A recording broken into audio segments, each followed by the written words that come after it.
We're going to get started. Welcome to TWtalks. I'm Rob Ruggiero, the producing artistic director, and really happy you're all here. We're going to record this side of the footlights, as they say, because hopefully this will be a nice conversation to share with some of our educational partners as well, like the Hart School and UConn and some of the high schools in the area. So I'm happy you're here to be here live with us. So thank you for coming out. And thank you for supporting TheatreWorks by being here. I think, you know, as we navigate towards the new normal, it's great to have these events too. So please turn off your cell phones. I'm going to check mine. And for those of you, it's a completely free event. For those of you who made a donation, I just want to thank you so much for supporting our return to live theater. Here we go. I think I'm going to be good here. So here we are on the set of Fun Home, which we are thrilled to have one more week of performances. So tell a friend, thank you. My history with the amazing Mike Isaacson goes back to over 10 years ago when he asked me to come to direct The King and I at the Muni in his first season leading the organization. Apparently he liked it because I've been back many times since. We've collaborated on many, many wonderful productions. Before I bring them out, I'm going to tell you something about both of them. Mike is the artistic director and executive producer of the Muni in St. Louis. He's only the third person in this 104-year history to have that position. But he's very young, you'll see. He has collaborated with many Broadway artists there, and including the original Adult Allison in Fun Home. Beth Malone has also worked at the Muni, alongside his producing partner, Kristen Kasky, who is the third lead producer on Fun Home. Mike has produced more than 23 Broadway musicals, plays, national tours, off-Broadway, and London productions. I'm going to sit. I can see you down my cards. These include the recent revival of Neil Simon's Plaza Suite, starring Sarah Jessica Parker and Matthew Broderick, Legally Blonde, Thoroughly Modern Millie, The Humans, Red, The Color Purple, Bring It On, and You're a Good Man, Charlie Brown. All told, Mike's productions have received more than 122 Tony nominations and 34 Tony Awards. Mike was one of the 3 lead producers on Fun Home alongside the amazing Barbara Whitman, who's also a guest tonight. Barbara has produced the recent revivals of Angels in America, The Glass Menagerie, The Humans, Oh Hello, starring Nick Kroll and John Mulaney, that you can watch on Netflix. Fully Committed with Jesse Tyler Ferguson, Hedwig and the Angry Inch with Neil Patrick Harris, Red, Legally Blonde, the 25th annual Putnam County Spelling Bee, and last but not certainly least, Next to Normal. After winning the Tony Award for Fun Home, Barbara championed another game-changing piece of musical theater, A Strange Loop, which won the Tony Award for Best Musical this year and also won the Pulitzer Prize in 2020. Her dedication to uplifting new work led her to create the Grove Whitman Commissioning Program, which now has 10 new musicals in various stages of development. Please join me in welcoming them to their home on Maple Avenue, Mike Isaacson and Barbara Whitman. Yay!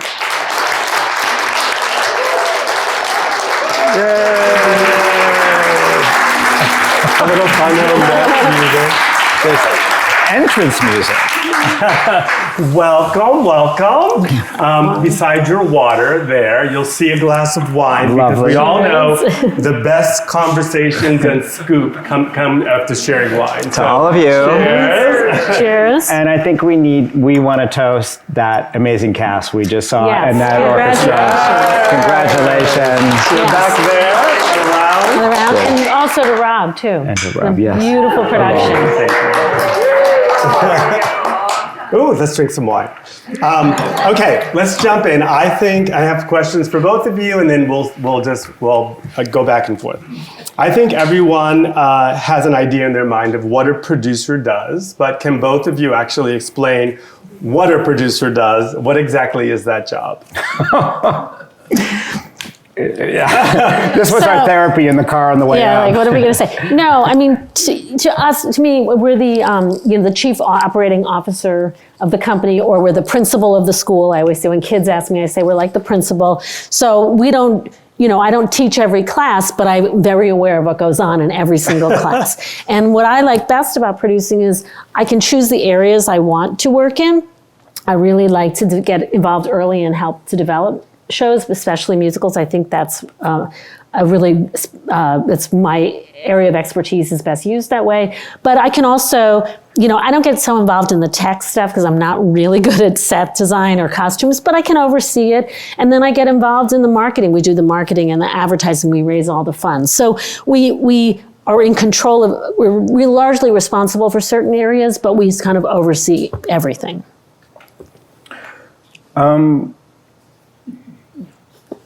In the most, yes. I'm trying to figure out, so complementary to that, I guess I would say that I really feel what I try to do is once you have an idea for a show, wherever that comes from, an artist, a script or something,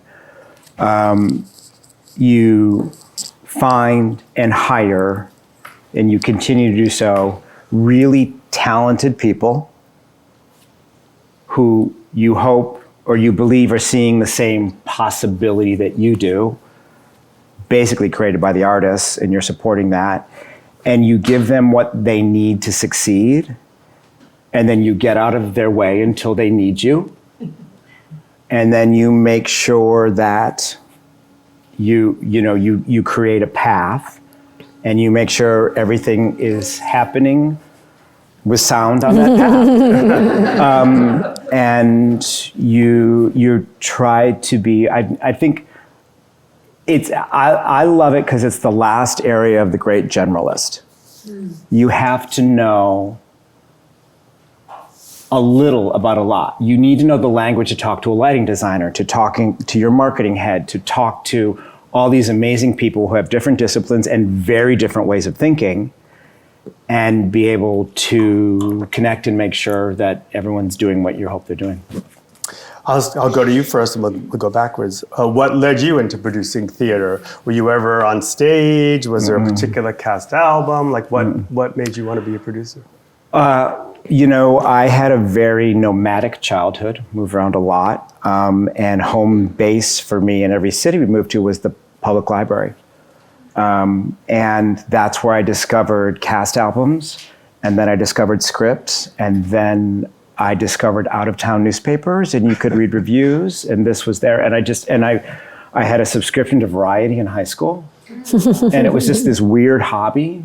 No one ever said, I was in Wisconsin, nobody ever said you could do this. My parents weren't in the arts or anything, but I was a little fascinated, obsessed, and albums and liner notes, and it's a long, complicated thing, but I had a first career and sort of my first job out of college with McDonnell Douglas. That's how crazy this journey's been. Then I was at a university. I was also a journalist. And one day, somebody said to me, and I live in St. Louis. I've always lived in St. Louis. I've commuted to produce on Broadway. And someone said to me, why don't you do what you always dreamed of doing? I said, what's that? He said, be a prop producer. And I said, well, how am I going to do that? And they said, we'll go take David Fay to lunch. And David Fay was the guy who ran the Fox Theater in St. Louis, which is the touring house. And for a variety of reasons, he took my call, and I took him to lunch. And it was one of those moments where, literally, not to get dramatic about it, but I felt my life changing. Because he said to me, he's like, how's the university? And I said, well, I'm not there now, I'm doing this. I was getting an MBA at night. It's just too complicated. But he said, oh, what do you want to do? And I looked at him, and I'm not that gutsy. And I just looked at him and I said, oh, I think I should come work for you. And he looked at me and he said, really, why? And just the way he looked at me, I thought, holy shit, something's happening here. And I just pitched myself and blah, blah, blah, blah. And sure enough, I started on a small position, blah, blah.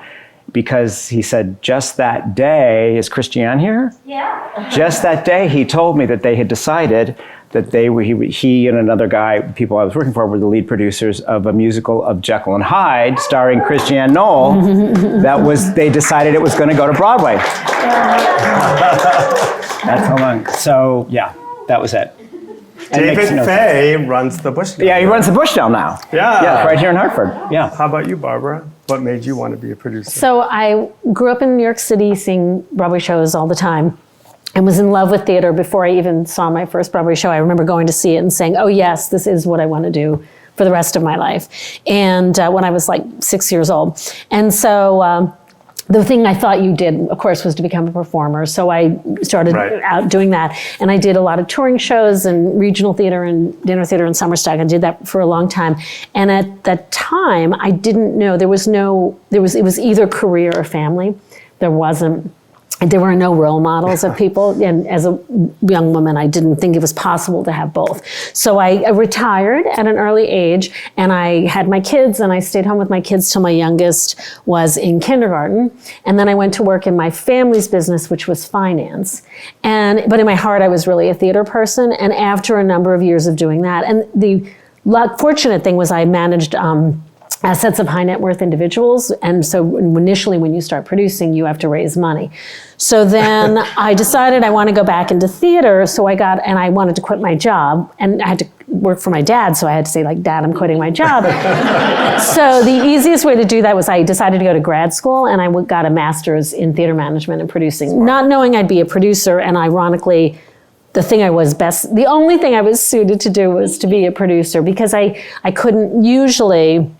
If you go to work if you start working in theater in the business side, you're, an intern and then you're an apprentice and then you're an assistant company manager and then you go out on tour and that's sort of the typical path to working as a general manager who's the person who runs the business of show business. And I couldn't do any of that because by this point I had kids in middle school. So I just ended up starting to be a producer and we're happy. And stuck with it. Here's a quick one. What was the first show you were part of producing? I did A Raisin in the Sun with Sean Combs, Felicia Rashad, Audra McDonald, and Sanaa Lathan. That was your first one? That was my first show that I produced. And that was kind of crazy. And I was still in grad school at the time. Oh my God. Yeah. Jekyll and Hyde. Jekyll and Hyde. Wow. So I want to get into Fun Home, of course, but there are different levels of producing. You were part of 3 lead producers of Fun Home, but there's just being a producer, an investor. Can one of you explain the difference? I'll grab the short form. So when you get that New York Broadway playbill, whoever's listed on the top line of all those producers, they are the lead producers of the show. They are essentially what you call the general partners, which means they have the decision making and the artistic creative conversations and control. Everybody below that line, for the most part, tends to be a limited producer, which means they are investors. Some of them bring other skills and things to the production, depending on their background and their interest. But as general partners, so I've done all my Broadway producing with this amazing, remarkable woman named Kristen Caskey. We met on Jekyll and Hyde. So we were partnered with Barbara on Fun Home, and the 3 of us were the general partners. Is that? Yeah, we do the lion's share of the work. We do all the work. Yeah. And then the co-producers, now we tend to call them lead producer, co-producer, and the co-producers primarily bring in money. And they either commit to contribute it themselves or to bring in investors. So then below that is investors who just contribute money. Yeah. We have people, and I know a lot of people from the Connecticut and Harvard area have been investors in shows. So that is a good way to get involved, right, in a project that you believe in. Did y'all bring your checkbooks? Well, I mean, here's what I'll say about it is, yes, it's high risk. But the other thing is, in this country, and first of all, I'm assuming you're sitting here, you're supporters of this remarkable theater, so thank you for doing that. I mean, sincerely, please hear that. Thank you for doing that. Because of the age of our nation, we don't have what all the European countries have with the support for the arts. So until we finally get our heads around that, it feels like it's going to be a while, it's up to individuals. It's up to people either taking the risk or giving the contribution or doing that. So I really do, for everybody here who does that or has done that, thank you, because ultimately you are giving life to artists and artistic work and a whole sense. It's really important. And I think one of the things that we pride ourselves on as general partners and producers is how you treat and communicate with your co-producers, and that sense of you're all doing this together is very important. Thank you. Yeah. Okay, Fun Home. Musicals are born in a variety of ways. How was Fun Home born? How did that team come together? Whose idea was it to take Alison Bechdel's graphic novel and make it into a musical? Someone suggested it to Lisa Crone, and Lisa said, okay. And then I think she was put together, this was before we got involved, was she matched up with Janine? Yes, she was matched up with Janine. And they started writing it. And by the time we got involved, it was already set at the Public Theater. Like a lot of times we get involved and we seek out the we do a lot of work with nonprofit theaters. We partner with a lot of nonprofit theaters. It's a cost-effective way to develop a musical, would you say? Yeah, I mean, they had done an initial draft. They had been working with a director whom they parted ways, and which happens all the time, nothing nefarious in that. And they had reached out to us saying, we need someone to guide the ship, was essentially what it is. And then that's where we helped them. We brought Sam on board, I think is a fair way to say, Sam Gold. He wasn't attached. That was probably before you brought me in. You know how in the show you saw it and I like memories fuzzy and just together? It was a lot of years ago. We were like, oh, this was in 2013, 2014. What happened? Yeah. So it's a little, but anyway, we sort of. Janine brought you guys in. Yes, I had worked with Janine on Thoroughly Modern Millie. So we had a long relationship, and I had been a co-producer on Carolina Change. So, it's all relationships and stuff. And then by the time you brought it to me, they were already going to do a lab at the Public and a production, which is very rare. Given the stature of these artists, they had committed. Usually you do a lab and it's kind of like an audition for the theater. Yeah. But we knew. So it was September of 12, because it was right now because it happened during Sandy, and they lost performances during Hurricane Sandy. And then we knew 13 they were doing a production that was already committed. And during that year, the Public Theater helped to develop it. There was at least one reading, I remember, maybe more. Yes, and there was a moment where it was supposed to go to, or there was a possibility of co-pro with, I think, Arena in Washington, D.C. There was, I don't even remember there was this whole What thing. I dug up was that the first step of development was at Ojai Playwrights Conference. Yeah. They did go out there. Then they did Second step was Sundance. Yeah. Third step was 2011 reading at the Public. Which is what you went to. Yeah, And then they that's brought me in after that. That's what you went to. Yeah. And then had they committed to the show? Is that what you're saying? They committed to the show? Or? Well, okay, so this is actually helping. Thank you for doing the research. Thanks, Michael. Thank you, Michael Fling. There he is. He's back there. So the reading at the Public was this moment of something needs to happen, and Janine and Kristen and I had these conversations, and Janine said, will you just come to this thing? Now, I had read the book.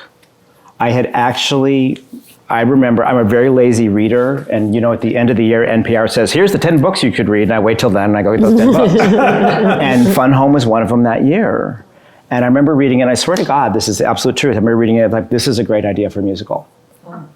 And then I found out Janine was doing it, and it was sort of with another world, and I was sort of like, we had this joking conversations, and I was like, I can't believe you. Like, this is a great idea for a musical. I'm not involved. She's like, you think this is a good idea for a musical? I'm like, I do. Janine, right? Yeah, because I heard because what I read, and didn't know I heard, I read somewhere, and all the stuff I read, that Lisa went to her and she's like, I can't know. Yeah. And then she got like challenged because of she wrote something, and then she was all of a sudden like determined because of the challenge of it. I don't know if that's true or not. I mean, the thing about the graphic novel that is, or at least, I mean, you should talk about this too. When you're looking for something that might become a musical, right? You look for room. you look for room that music can fill and is necessary. Right. We've all sat through musicals where they're singing and you just don't get why they are. Because there's just no this. But here there was so much longing and unexpressed, and Allison's work was so spare. And like you saw how someone could fill it and explore it and examine it. So that's where it felt rich. So anyway, they were on the way. So we go to this reading, Kristen Caskey and myself. And even at that point, they had Ring of Keys, Joan, like 3 or 4 of the songs. And you have moments, and I invite you on this one, you have moments where something presents itself to you and it says to you, well, you say you're a producer, you better go prove it. And that, for me, was with that moment, I was like, oh, you have no choice. You have to follow this path, which is a conversation. I'm just going to tip Well, I would say we'd been looking Yeah. for something to do together, Yeah. Kristen and Mike and I, and because by that point I was already sharing an office with Kristen. Yeah. Yeah. Yeah. And then we've been looking for something, and I was really busy. I had so many projects, and I said, no, I'm really too busy, but you're my friends, I'll read this. And I read it, and there was a demo. And I mean, I think the only song left from that demo is Ring of Keys. All the rest of it is long gone. But I read this and I said, oh my God, this is the most beautiful show. And I remember I called you up and I said, I really should say no, but I'm not going to say no. I'm going to say yes. But I'm tipping her, she's an amazing human being, that you called me with a call about Strange Loop. And you were telling me about the time and blah, blah, blah. And I was like, you're sunk, babe. You got to do this. Like you had that thing. Oh, like, yeah, I had that thing with Strange She had Loop. no I was choice. It's like- like, I have to do this show. But it was Strange Loop. All I was going to do initially was help. Yeah. I said, I'm going to help get this to a nonprofit. And then everyone turned down the show. Every nonprofit theater turned it down. And then I was like, well, that's really ridiculous. Then I'll produce it. Like, that's what I did. Yeah. So, and I mean, it worked out. But you had that. I did. You had the thing, I right? loved, I mean, Yeah. I just from the set, Yeah. both, I mean, there are very few shows I've sat in. Legally Blonde, I remember that reading. And when Elle starts singing, and I don't know if you know Legally Blonde, when they're going on the date and she thinks he's going to propose, and she starts singing and he says, I'm not done. And she's like, oh, okay. And I was like, this is genius. This is genius. Hamilton, I mean, I'm not involved in Hamilton, but I went literally did you go to that workshop of Hamilton? Yeah. And 5 seconds in, you went, Yeah. and then people were just lining up and being like begging to get involved. Yeah, so it's very rare that you go to someone and you go, after 5 minutes. So you set me up perfectly for this Okay. because I'm going to get to like a personal moment. You get back to development in a minute. So what was the thing, if it was a thing or the moment about Fun Home? Because I know you read it and you saw that space, but was there a thing, like you said, a moment? No, it was just so beautiful. Remember that song that you knew. And it was Susan from on the demo. Susan from Title of the Show sang it, and it was this whole, what was it? It was this opening number she sang to her dad, and it was just gorgeous. I mean, it's long gone from the show. It was so beautiful. I don't know. Seeing the reading. It was Or just reading this the- was just reading I'm the just script. literally reading the script, which again usually that doesn't happen. I remember from the reading, I remember that the Joan number, Changing my major. changing my major to Joan, I thought this, for me, ranked up into anything Rodgers and Hammerstein ever wrote, because it was completely specific and totally universal. Yeah. And here they had found a way where the only way you could give this idea was through music, which makes the musical essential. I had no idea how to direct it or anything but you just went, this is the thing you live for, really. I mean, in terms of... Touches a lot of people. A lot of people talk about that number. Well, what other musical has a number about that moment that I'm going to argue most people experience in their human experience, where your molecules change and you don't understand it? Yeah. I mean, come on, that's our communal humanity. So that was the thing. There were all these things in the story where I kept seeing this communal humanity. I mean, but even the piece has so many mysteries. I remember after we opened and after the Tonys and stuff, and part of me was still like, what are people getting from this thing? Like it just, the impact really, it still was kind of a mystery. I remember going, sitting in circle in one of the different places, and then seeing the opening number in a new way, realizing like, oh, that's right. We all want to go back to that household and kids and go, what exactly happened? Right. What were they doing? And I didn't tap into that till like 6 months after we opened. Mm. So it just, there was a richness of possibility that really inspired me. I love that. I don't trust my memory. So she goes back, I have to draw things. Back to the development path, because it's tracking. The fourth step was a 2012 scaled down lab at the Public. The fifth step was a 2013 workshop at the Public. And then the sixth step was the full production at the Public. And I looked at the Wikipedia, because I thought this little section about development process was, and we've talked a little bit about it. It says the musical's development process entailed extensive changes and rewrites. You just said many times it's no longer there. And Beth Malone said that the original workshop script doesn't resemble this current play at all. In early versions, the production was structured around Bechdel's drawings, but the creators later removed most of that element. Any share on? I mean, they did the right stuff, but so that's what. Yeah. Or I guess share with all of you. See, we've all worked on new work, and I think it's pretty interesting. Like we hear stories of Before the Parade Passes By saved Hello Dolly. He was in his hotel room writing that number because the show wasn't working, and in this case. It really went through, how much change did it really go through? I mean, initially in that lab, it was about Allison drawing, and ultimately became Allison being allowed, enabling Allison learning to draw.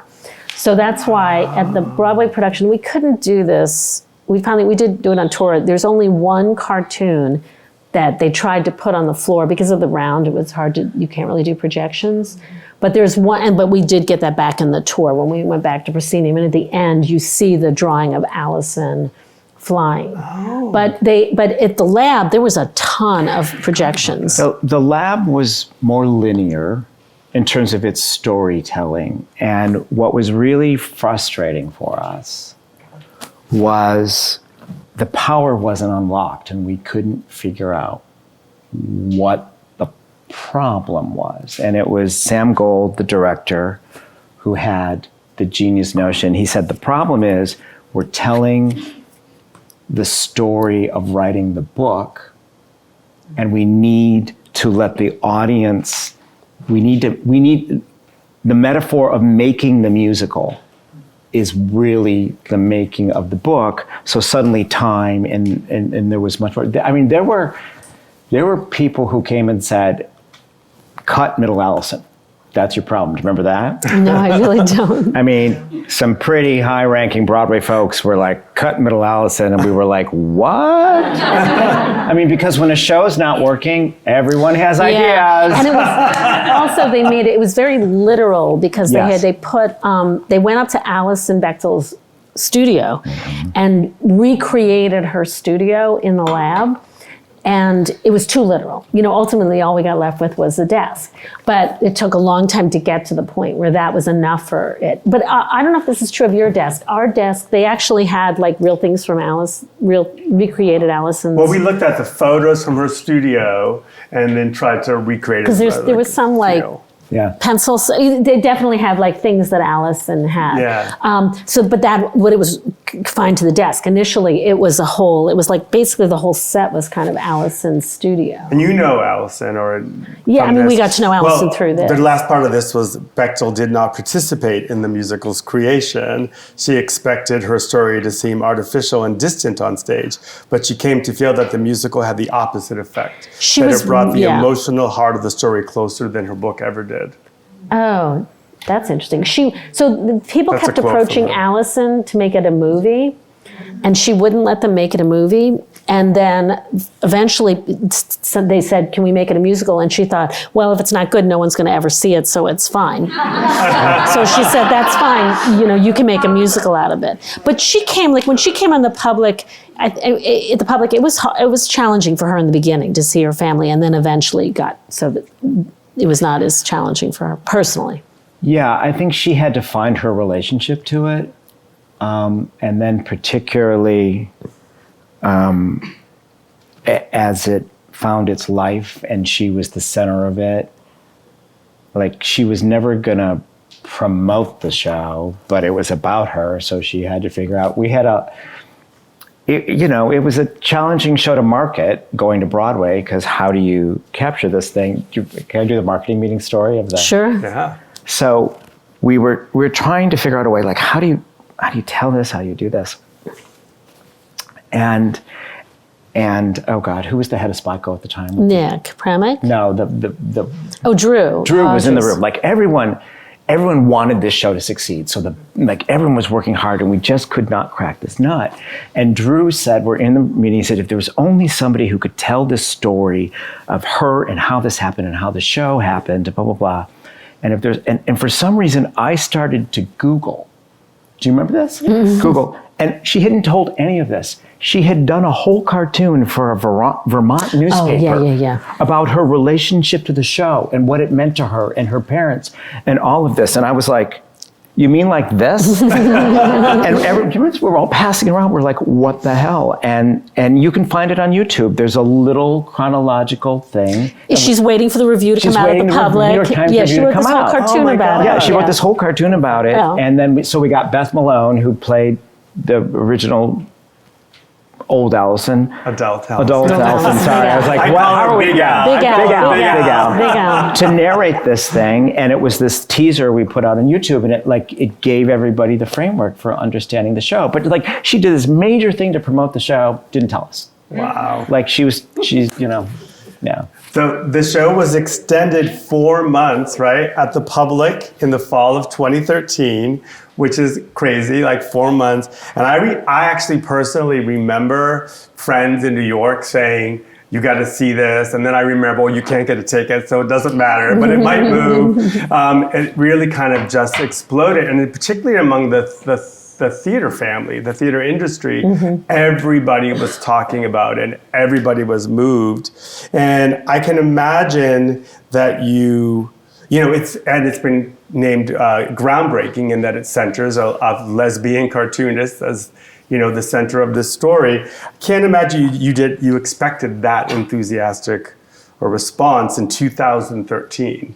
Were you like, okay, we're going to Broadway? Well, I mean, when we did it because we loved it.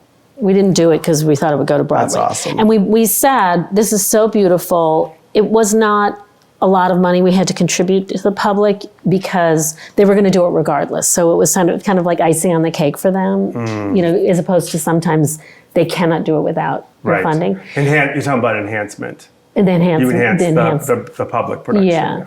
And so we all remember we said it has to explode like this or we can't possibly move, and it did. Yeah. And all the indicators were there. I think the hunch was, in terms of that, option A was it becomes one of those off-Broadway shows. It's known in the theater industry. You make the cast recording and it goes out in the world. It sort of stays and people know it and do it. But it was pretty clear from the early previews something else was happening.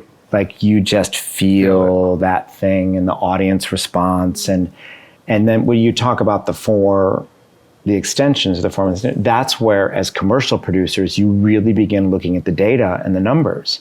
And what happened was they kept extending it and they just kept raising the prices and selling out. And that's a very important indicator of what no, it is.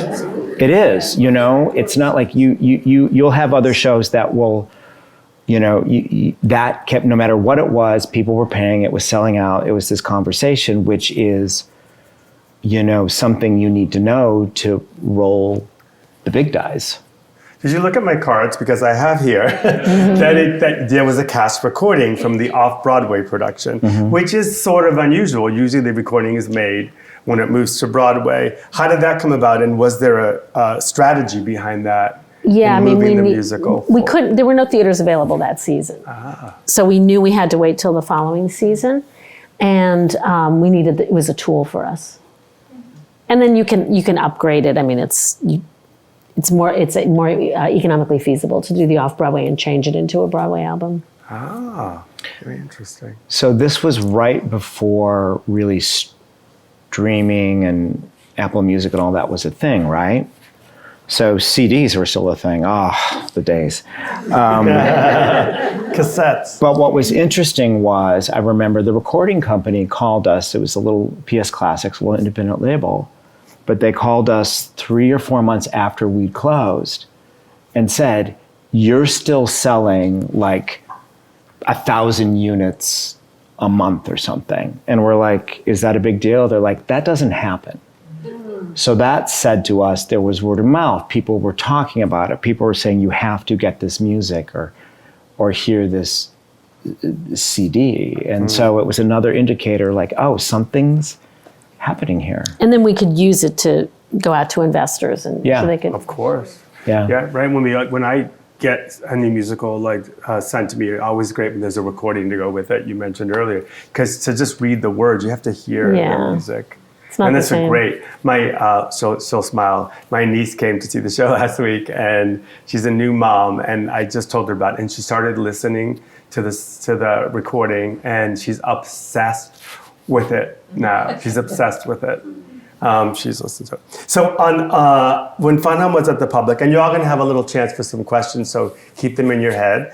At the Public, it was on a proscenium stage, not like here, but in the same, this is a kind of modified thrust, like here. And then when you went shopping for Broadway theaters, were you looking for a proscenium? You said a few moments ago that you knew you weren't having a theater, and you ended up in Circle in the Square, which is theater in the round. How did that all come about? So the one thing about working in the Public and working off Broadway is the costs are very different, and the foremost is labor.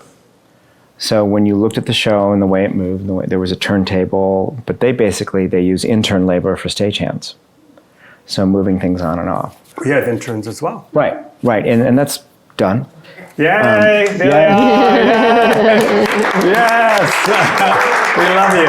But once you move to Broadway, that's all union. It's all union stagehands, and you have minimums and that. So we did the exercise as producers. And here's the thing: you want to give a show life, but you have to give it smart life. With something like that, you have to figure out what it needs and what it needs to be to really have a chance. And the one thing I've always said about Fun Home is that, you set up a show, you're opening up a show, you just set up a series of dominoes, right?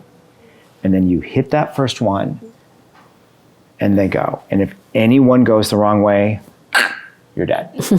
And with Fun Home, every one of them, it would turn the corner and we're like, oh, it made it, we're there. Like, it was really this beautiful thing. We needed a rave New York Times review off Broadway. We got a rave New York Times, like, we strategically planned our Broadway opening so it was 1 week before the Tony nominations, so we could save on our ad budget to do all those combined ads. Like, you have to come up with a strategy. But when the theater thing was, a lot of the theater owners were not interested in the show. They didn't think it was commercial and what they had, and so we had a limited scope we could talk to. But when you took those numbers from off Broadway, you put a Broadway, the weekly was incredibly expensive. And we had to budget the show like an independent film. It was sort of the mindset you had to have, and we approached the creative team like that, and they were under all this pressure from their agents, and like, no one gets more stupid than when you get a hit, right? They're just like, the stupidity goes, and they were all on them, like, it's gotta be this, it's gotta be this.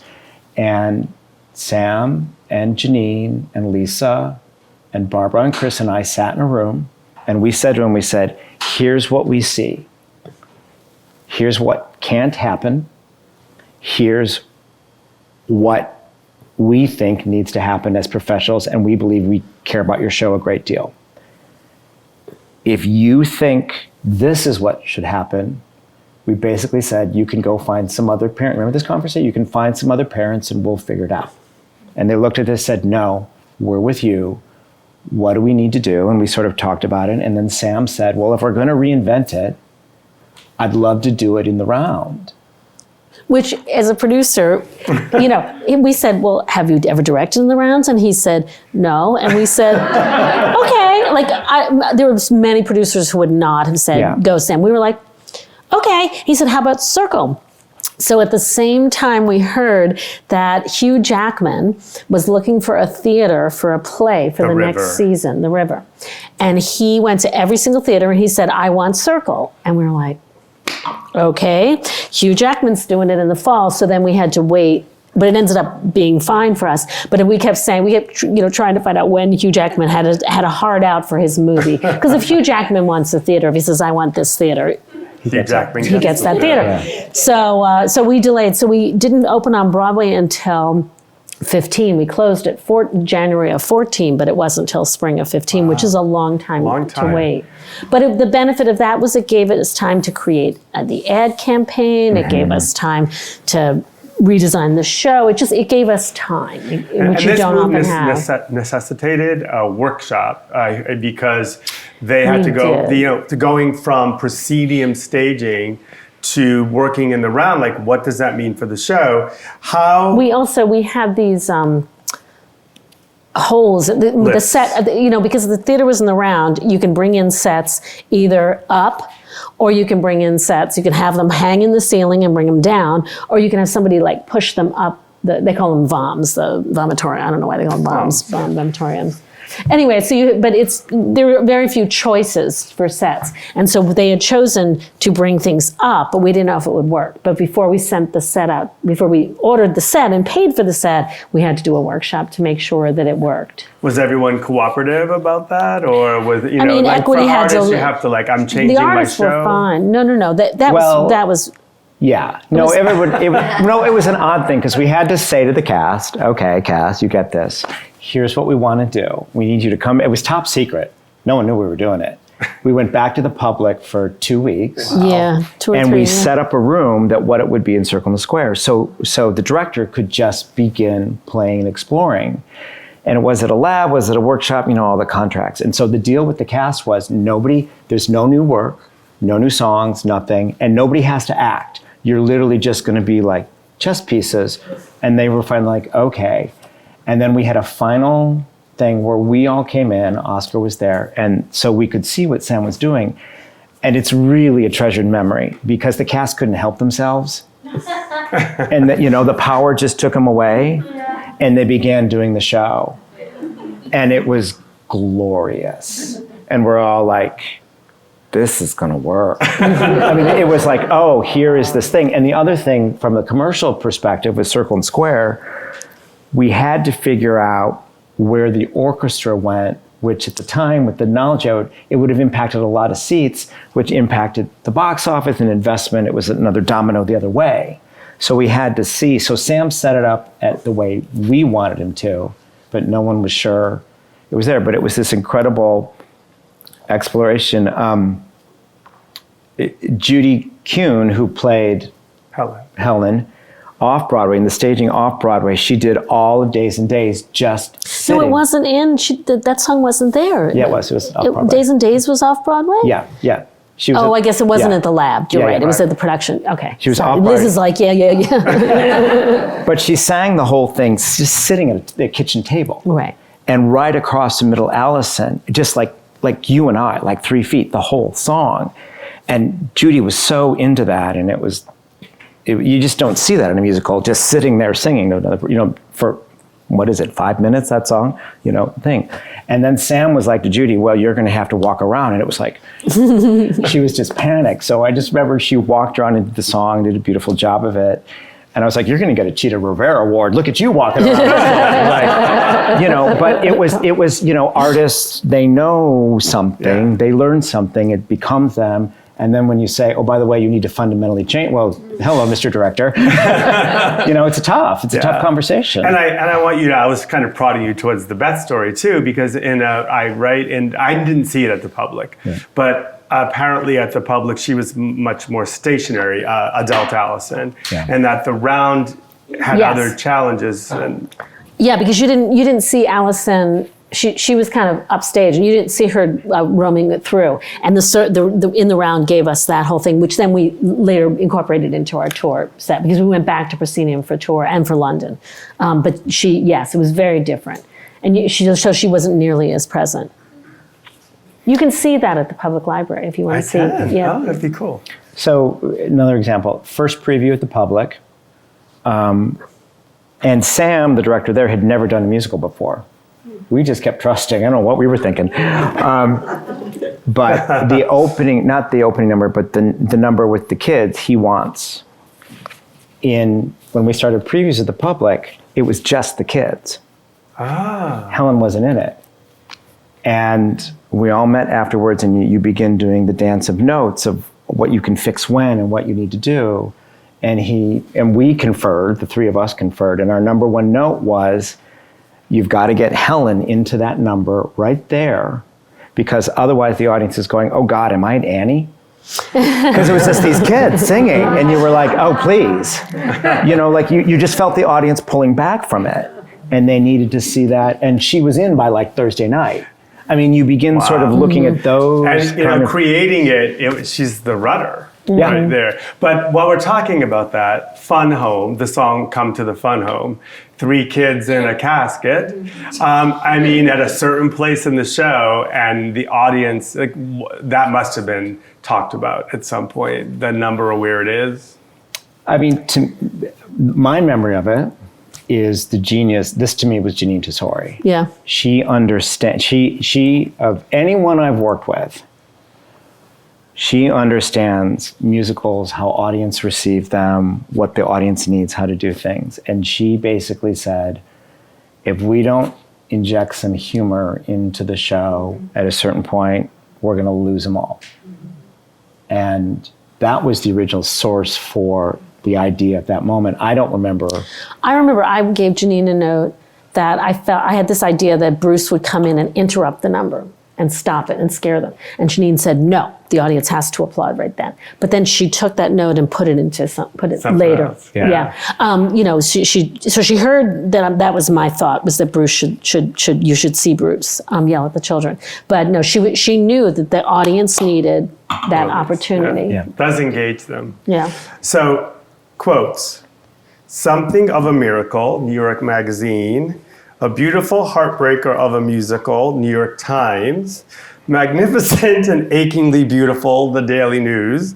A Treasure of Invention, Newsday. Groundbreaking, Time Out. It's like, this is the producer's dream, isn't it? But Can I say, we had the most exciting thing happen that night. Do you remember this at opening night, going in, they took us in the room to read it? Oh. It used to be, in years past, someone would go to the New York Times building and they'd get the hard copy of the Times, and if it was a good review, they'd read it at the party. But of course now everyone's immediately on their phone reading it. And so, but we got this incredible review, and usually you don't get something that the Times was just, unbelievable. And they got us, they got Lisa and Sam and Janine, and we went into you always have what's called the war room during the party, and it's where all the press people and the marketing people are, and they're sitting there with computers. And we went into this little room, and they got all this champagne and read it out loud. And it was like, what a moment. Because you just don't usually it says, yeah, but then the lyrics and that song, usually there's something, and there was nothing. One thing. But I want to jump back to a few minutes ago for you both, when you was like, and we said yes, and we said yes.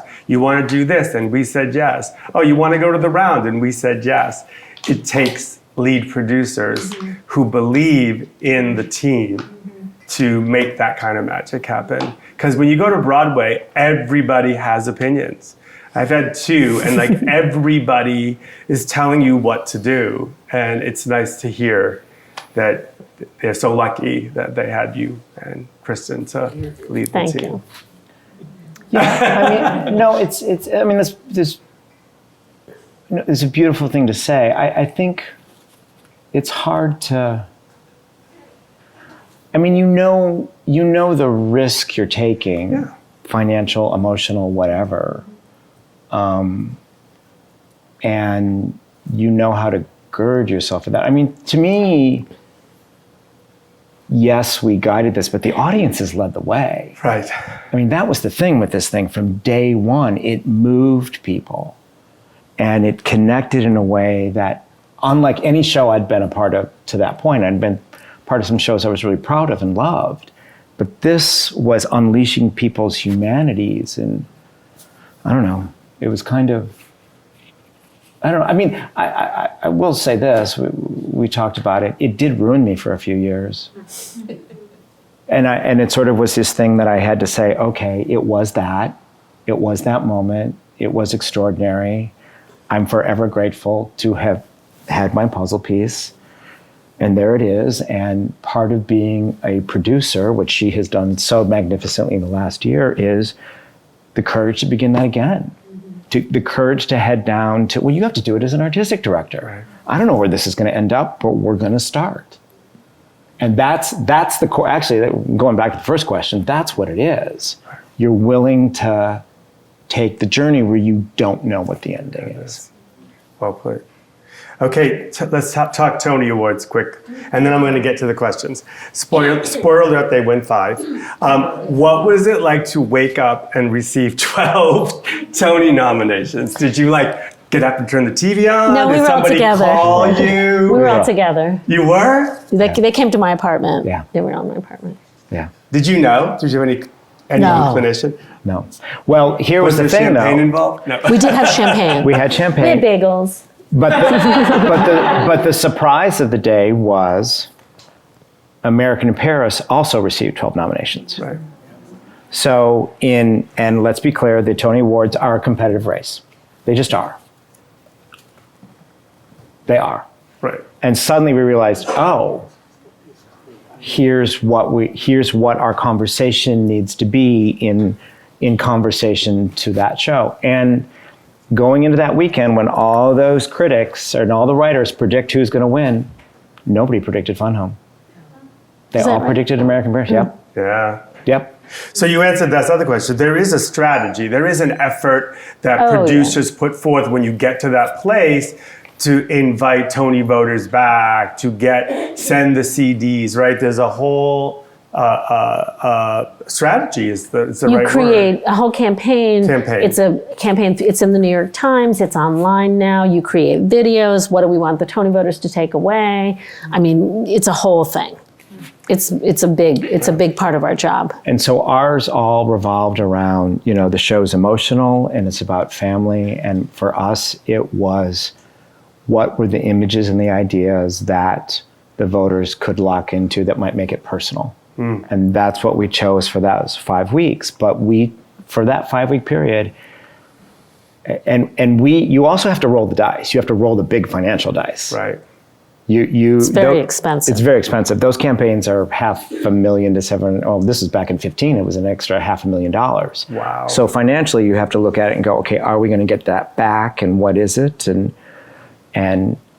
then it's what number are we going to do on the Tonys, and that's a whole conversation with the Tony producers. That's my next question. Oh, sorry. No. What goes into picking that song? And you chose Ring of Keys. You have ideas. And it must be they have ideas. The Tony producers, they go to see all the shows that they think might get nominated, and usually they don't call you to the next morning. But this year, because of COVID, the deadline got switched. So they were calling us before the nominations came out and saying, get ready, we're calling you the next day. They're on a tear to get that show put together. So they say, what do you want to do? And you tell them, and then they wanted us, the television producers, their initial responses, they wanted us to do a medley. And we said no. And it was tense for a little bit. And we wanted to do Ring of Keys, and it was their idea, which I think was brilliant. The Radio City has what's called a passerelle, where there's audience members there's a place where they can walk around it. And their idea was to put Sydney on the passerelle and to show, so you could see her, it looked like it was in the round. And that was their idea, which was genius. Yeah. I think you great. can still see the Tony performance. It was a kind of one of the historical performances. Yeah, I mean, because that's actually a proud legacy. Like when they do Yeah. those lists of the 10 greatest Tony performances, it's always in it's there always now. there. Yeah. It was a magical night in the hall. And when they did the acceptance speeches, Kristen actually says, "You changed our major to miracle," which I thought was so sweet. Did you three talk about what you would Oh my say God, when you won? we rehearsed. Okay, do you really want Well, the yeah, Tony and thing? what was Okay. it really You have like? from the second they say the name, you have 90 seconds till you get cut off, and that includes getting out of your seat, hugging your It's so spouse, horrible. getting up there, and so you literally the clock is ticking. So we got up on stage, and people like are going out and hugging you, and I'm like, all I remember is I kept saying, "Excuse me, excuse me, excuse me," and we're running upstairs, and we get up. So it actually 45 seconds in. We had a time that we had a 90-second speech. Yeah. Each of us had, because we had three of us, and that was a Yeah. big deal. They were letting three of us speak, and that we had 30 seconds each. Yeah. But halfway through yours, the music started. And so Yeah. then I started screaming because I had to introduce Alison Bechtel. And my son, who at the time wow. worked in sound and theater, he said, "Mom, you schooled the music." He was so proud of me because I kept going because I was like, Yeah. I'm not letting them, I have to finish my speech. So we did get our It's speech so in. stressful, and I think I don't know, maybe it's just the theater people, but I was like, let us hear the speech, but some people take advantage. I mean, it was. And Best Musical is always at the end. At the end. And it's always like we're going off the air. It was Jason Alexander, And Larry David. and I remember Jason saying, and that's basically. I remember running. Oh, off. yeah. It's all You just start sort running. of. I was just like, what has? I mean, what I remember in the hall that night was because. So there's a rehearsal, right? And you begin to see the tea leaves, and you don't know. And they had put all of American in Paris on the aisle, right up to the microphone. We were buried, remember this? Yes. In the middle. And I thought, well, I guess it's not going to be our night. Someone knows something, right? And then the first time they said our name, Fun Home, Radio City went nuts. Like everyone went nuts around us. And we all looked at each other. We're like, well, okay, maybe. And then we began winning, and then like when Cerberus won, and then Yeah. Sam won, and it was Yeah. like, oh, okay, we keep winning. yeah, this scene, no. But you don't know. You don't know. You know. And And then you I had just remember. three actors in Best Featured Best supporting Actress actress, yeah. in a musical. Three Yeah. of your show. Yeah. That must have been challenging. I think this is a good moment. I can feel this is a good moment to take a few questions from you. Michael Fling has a microphone so we can all hear you. Does anybody have a question for Michael Barbara? I saw this hand first. And then you can be next. Who are the Tony Oh, voters? it's not on. Wait, can I have it? It's not on. The question is, who are the Tony voters? Tony voters, and what's an executive producer versus the other category? And what's an executive producer? So the Tony voters are members of the Broadway League, which is our league. So they're producers, general managers, theater owners, and people who work on the road, and also the governing body of the critics, the playwrights, the actors. So, Actors Equity, their council members are voters. Then there's also a group called the American Theater Wing, and they're all voters. So it's largely producers. I think it's 50% is Broadway League, and then 50% roughly is the rest of it. Yeah, it's actually a healthy mix. I mean, it's kind of, you can't really, there's no overwhelming thing. But within the Broadway League, you get, Because Broadway League is yeah, this. it's all Prime kinds. restaurants of the theater business. Yeah, but all told, it's only like 750 people. Yeah, it's not that many. It's not that many. But Tony voters, there are also directors and So, designers. so that would be Artistic like personnel. the head of peers. the SDC is the stage directors. Their council, like anybody, the governing body of all the big unions, Right. and the critics too. An executive producer is less common in theater. It's much more common in film. But basically what it means is that person is really managing and running the show, and they haven't raised any of the money.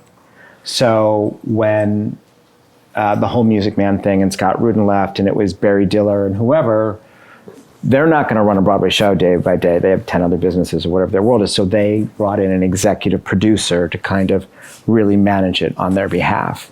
They're not that common on Broadway. They do happen, if a producer is not able or doesn't want to do the day-to-day operation, they hire an executive producer. Let's move to another question. Is this working? Okay. Yes. Hi. I don't know enough about producing to know your direct involvement in my question, but I have no doubt that one or both of you has thoughts. I'm curious about the de-butching of Alison Bechdel and sort of what happened after Beth Malone left the role, and sort of I don't remember the next actress's name, but there was a lot of controversy around her costume changing and becoming more feminine, and just my gay little heart wants to know. I think that was Kate. I've never heard of Yeah, okay, I so I think I know what this is. Yeah. Beth did the entire Broadway run. So Beth Malone did the part on Broadway. What you're talking about is Kate Shindle did the national tour. Yeah. And I don't know for sure, but Kate is, I think, a straight woman. We never talked about it. But her costumes were exactly the same. She didn't get any new costumes. Yeah, I saw the tour. It's true. Yeah. So this would, I think I'll be there was really honest. This some- was an internet thing that took off, and we were like, what's everybody talking about? That's part of mine. Yeah. No, Wasn't there some I think she just had a different figure, so she looked different. I can tell you. What was it, Liz? So this is Liz Armstrong, who is an amazing co-producer on Fun Home. Yeah. Talk about a treat. That was my very first show to co-pro. It's like ruined me and spoiled me. It'd be fun though.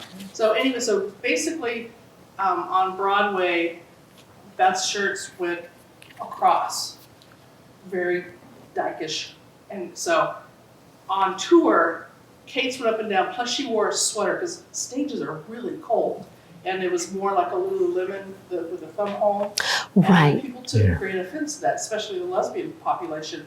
They thought they were straightening her up for the Midwest. So it became Sweatergate. Good question. She looked like a soccer mom in the tour. That's In the end, Lisa Crone actually said, "This was my decision." She wrote a note about Oh, yeah, it. that's Yeah, right. that's I right. do remember that. Basically, if you look at Kate Shindle, she is tall. She's almost Very 6 tall. feet tall. Yeah, she's Yeah. very And tall. so when you put side to side stripes on her, it doesn't complement it at all on the stage. So they went to the up and down stripes because it benefited your visual to her on the stage, and that was the main shift.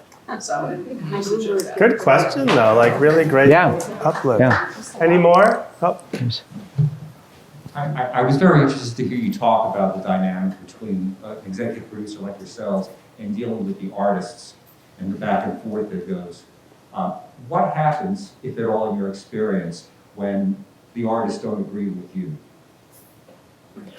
I mean, the difference between film and theater is the playwright holds the copyright, as opposed to the studio in Hollywood. So the playwright officially, legally, has final say. That is the way theater is built. That's not to say that there isn't a lot of collaboration that goes on, but if a playwright insists on something, ultimately, The only power you have is if you choose to eventually just say, no, I'm not doing the show.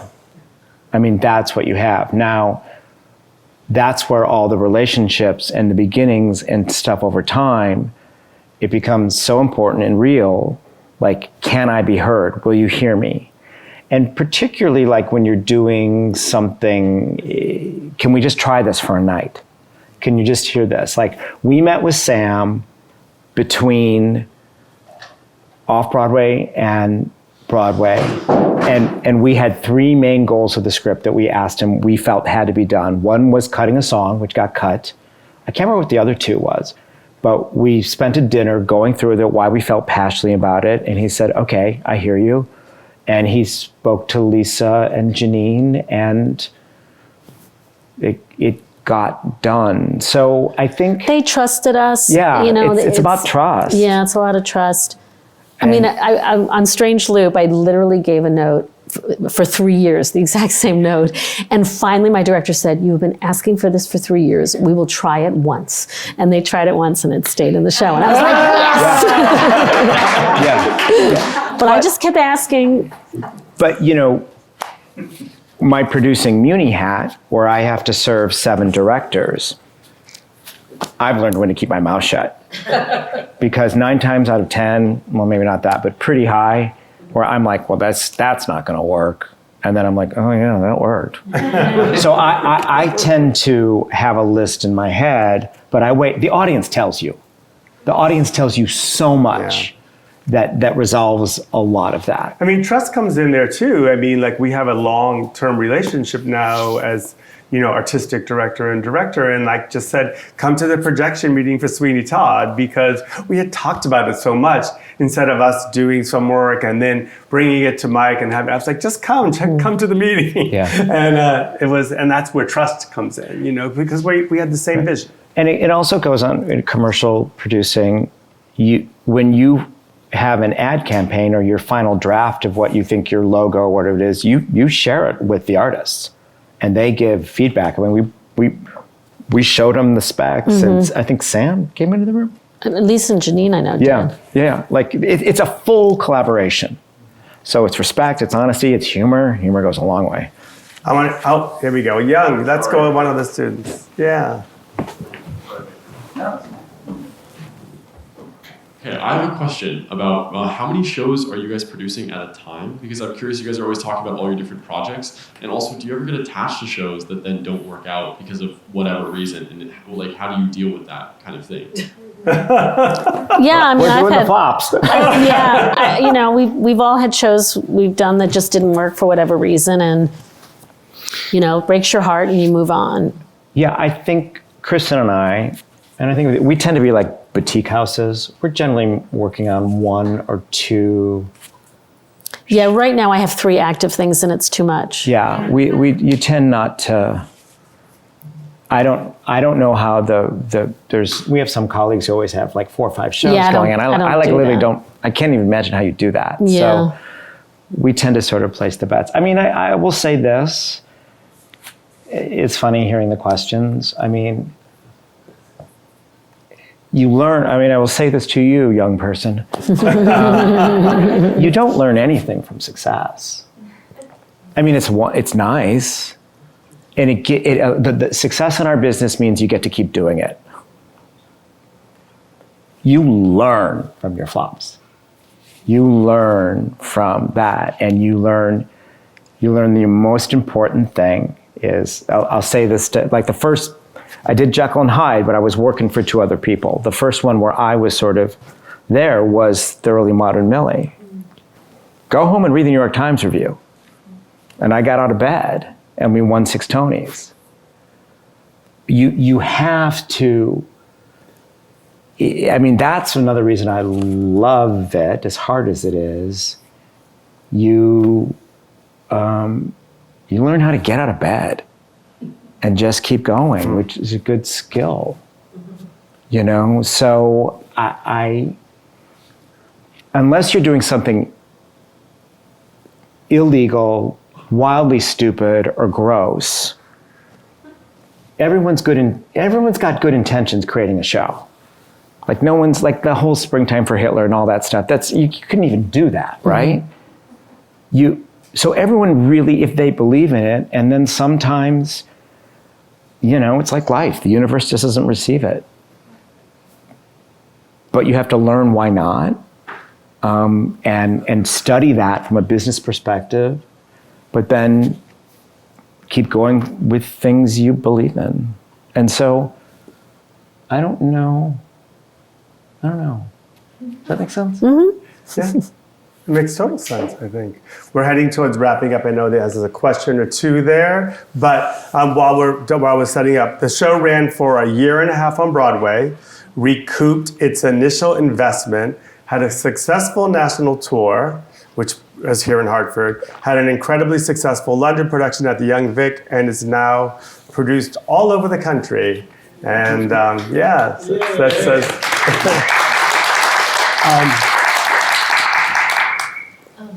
Thank thank you for sharing some of the, some of the insights of what it's like to be a producer. I'm not a producer, and I was very curious, the inside of your mind in terms of, you said all those dominoes that have to all go one in a line, and you said that you thought, oh, we want to make sure you have it 2 weeks before the Tonys. Like, it's a very strategic decision. So I'm curious if you're willing to share some of those inside decisions that you made that made it be a success, that allowed those dominoes, or particular parts of those dominoes are like, this happened. That means it can continue.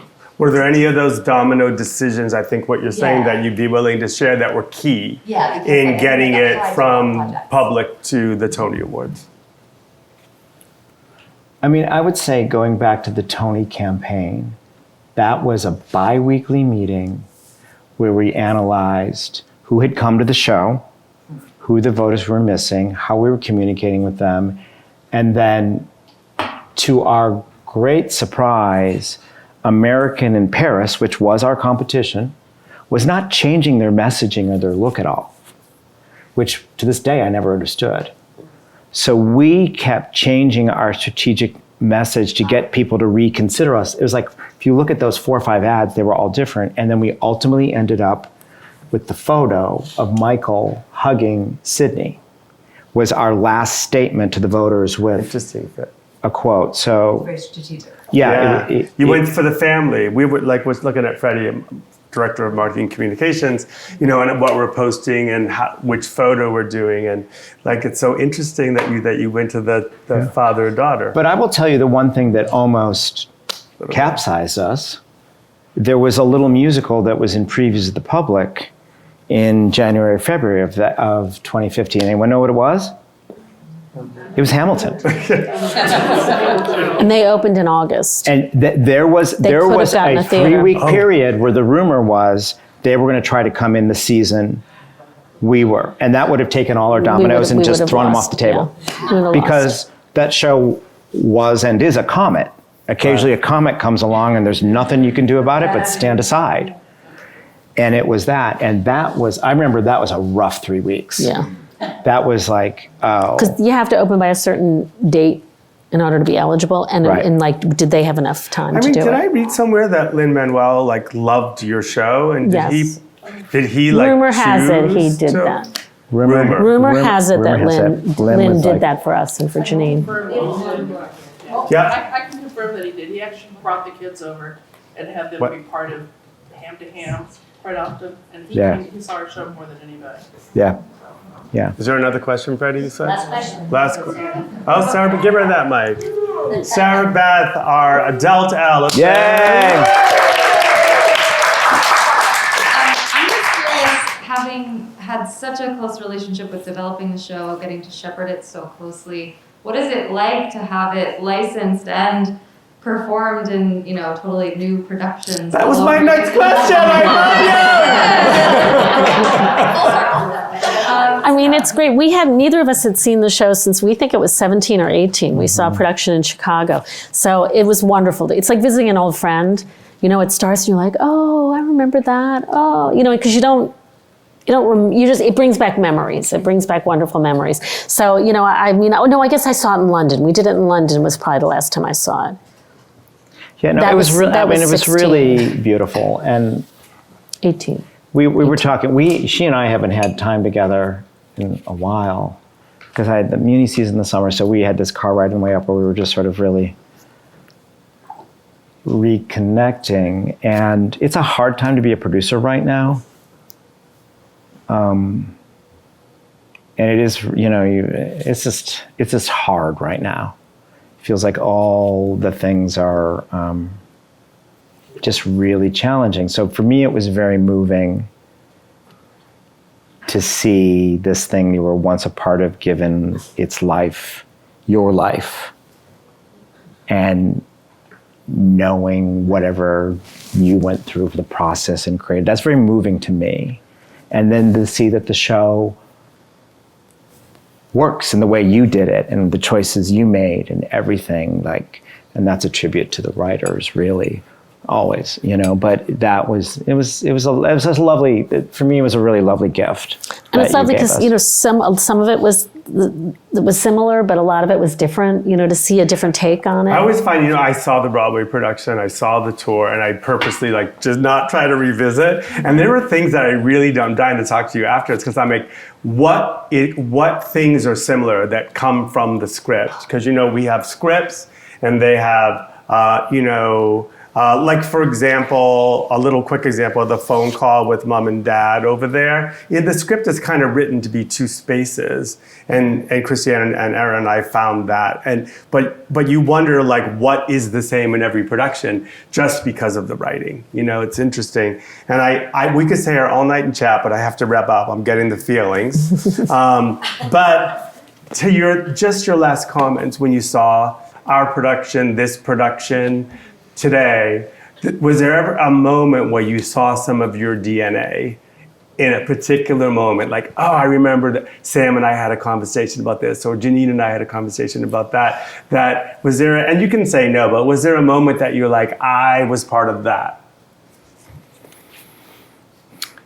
Yeah, there like the Helen thing, and there were things along the way. But again, I think for me, it was just being a part of that community. Nice. Like it's hard. That's what I love about producing for the theater. Unless you're an idiot, I don't know how you can think that only you are responsible for something. Like it is truly a communal collaboration thing, which is why I love it.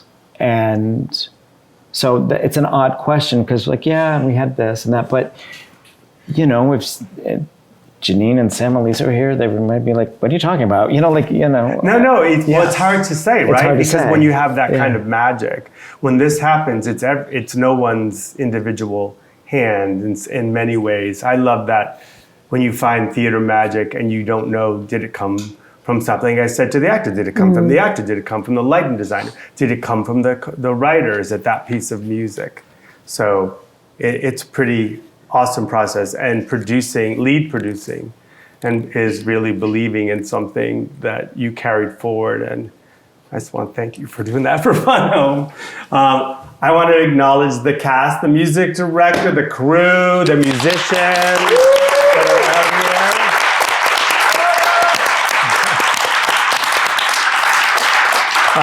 And Ralph is sitting there, helped us on some of that ography. Mike and Barbara, thank you both for being here, for traveling from New York City on a beautiful day, I will say, seeing the show, giving us your time, and sharing your stories. And I learned a lot.